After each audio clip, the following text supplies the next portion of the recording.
Everybody's mad about something. Recently, I got attacked online by some gay bloggers, and it hurt my feelings.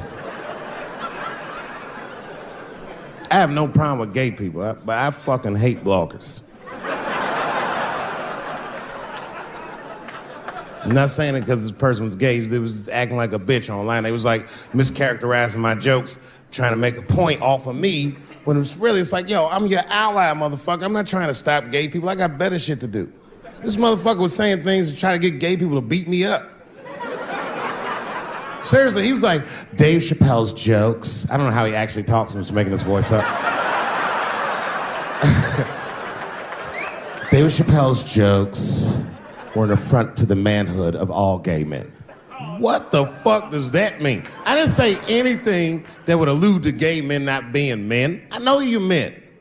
In fact, what could be manlier than fucking another guy in the ass? It's the most gangster shit I've ever heard of in my life. I told you I'm not cut out for that. I'm a pussy. You know what I said? That's all I said. First of all, I'll tell you right now what I said. And I will tell you that this was not a joke. It's a true story. And I just happened to tell it. All right, what happened was I went to a gallery party, all right? I don't know who in here has ever been rich before, but these are very nice parties. You know, wine and cheese and ball of conversation. And there was a few eccentric types, one of which was a very wealthy man that happened to be wearing a dress. I don't know what you call man. This is a tranny or a drag queen, perhaps. Whatever it was definitely a man. And this man was definitely on drugs. I don't know what kind of drugs he's on, but I knew he had too much. He didn't look good. It's like this, he's like, he looked sick. And all his friends were standing around him, concerned, trying to revive him. I don't know whether it looked like some kind of gay CPR. There was fanning and shit.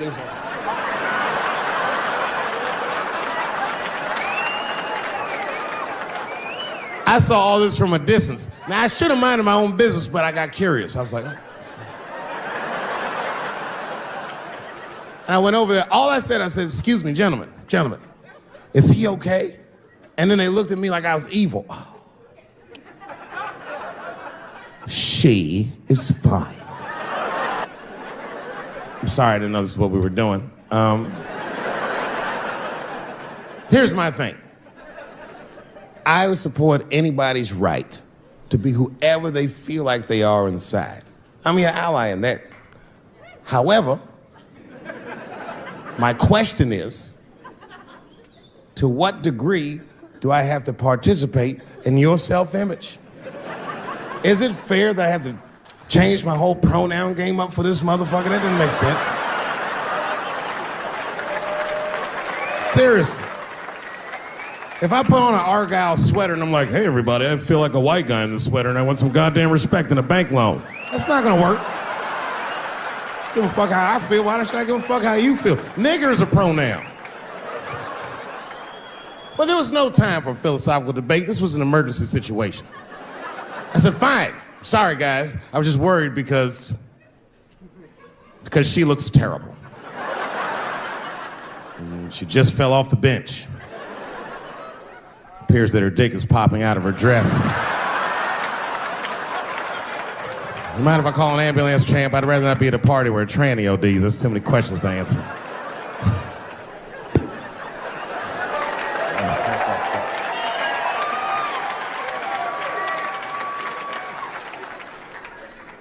Okay, I've been through this before. I had a friend from high school. Now, in high school, this guy was a thug, right? He was a fucking dope boy. He did it all. He's a wild dude. People used to be very scared of him. And then after high school, word on the street was he'd come out the closet. I personally didn't believe it. I bring him up because last year, he calls me out of the blue like, yo, what's up, man? I got your number from so-and-so, and I heard you're gonna be in New York doing a show. Could I get some tickets? I was like, fuck yeah, get some tickets, man. How you been? He said, well, we'll catch up at the show, man, but yo, I appreciate it. I'll see you soon. I said, all right, man, take care. And I was about to hang up, and I couldn't resist. I was just like, hey, nigga, I heard you was gay. What's going on with that?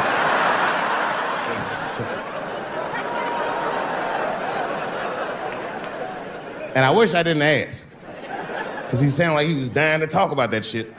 And he had a long story about it. And it's not that I didn't care, But I was, I don't like talking on the phone. I was watching TV at the same time. So I just wasn't really paying attention like I should. But I was trying to sound supportive, but I didn't really know what to say. So I was just like mumbling shit throughout this conversation. I was just like, nigga, you gay, man. You just gay.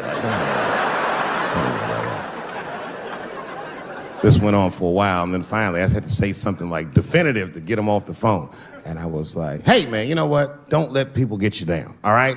And the next time someone tries to make you feel bad about yourself, just remember, everybody fucks funny to somebody.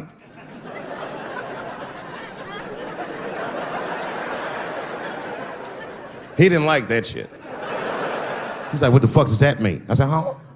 He said, you saying I fuck funny, motherfucker? I said, no, that's not what I'm saying. I'm saying everybody's different. He said, you ain't say different, nigga. You say it funny. What's so fucking funny about the way I fuck? And I said, hey, man, I fuck feet. He said, what? Oh, this is not a joke, ladies and gentlemen. I get women to squeeze their feet together like this, and I fuck them right in that little space in their feet. But you can't build a community behind that shit. There's no flag for us. That shit made him laugh. And the next day, after the show, I saw him backstage. He was like, yo, what's up, man? I'm like, oh, shit, what's going on? And he had his buddy with him. He goes, Dave, I want you to meet Manuel.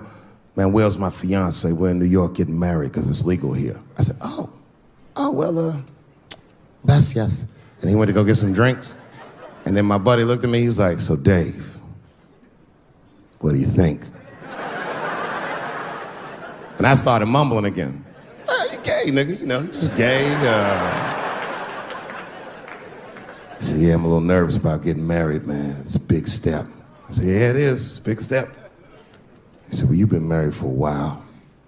You got any advice for us? No, I'm married to a woman, sorry about that. And he corrected me, he said, no, you married the person that you love. So it's essentially the same. I said, man, the problem with that statement is that it makes the assumption that I love her. But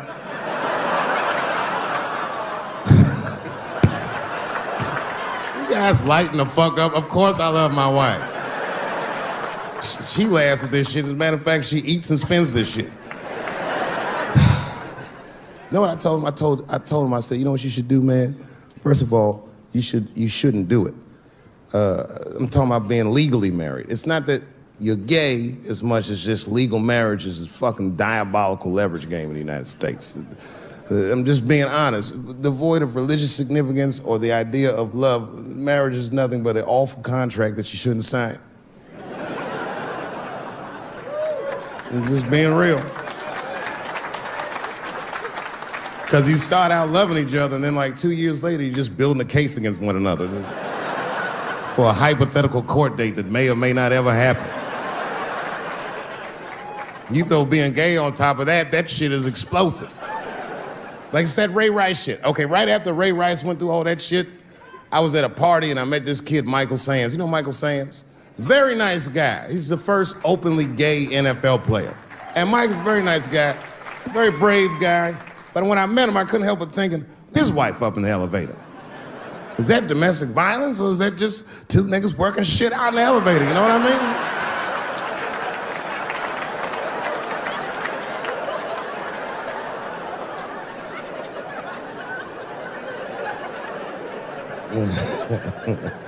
Anyway, I give all married men the same advice, gay or straight.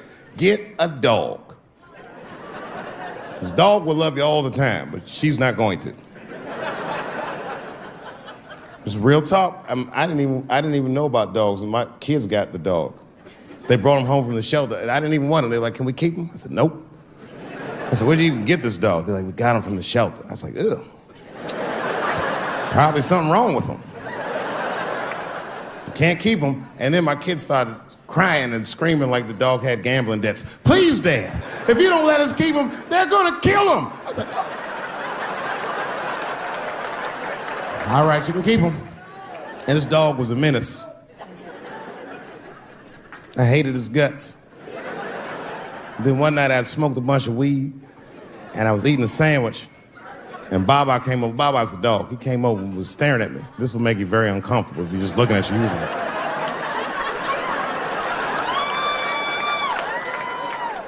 I had to give him a piece of my sandwich so he'd go away. And that's how we became friends. Now, if you see me walking down the street with Baba, I ain't got no leash or nothing. He walks right next to me. If I stop, he'll stop. And if I go, he'll go. And all my friends are like, yo, Dave, that shit is dope. How you train Baba to do that shit? I've never trained Baba. I'm just a messy eater. If I drop food and Baba's not around, all I gotta do is call him. Baba! He's a black dude's dog, so he doesn't come right away. He peeks first to see what's going on.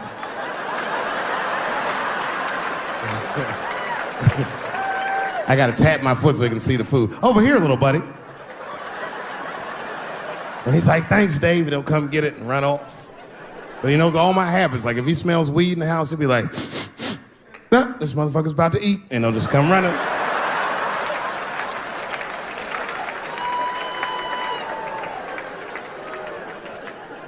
Baba got me through a very difficult time.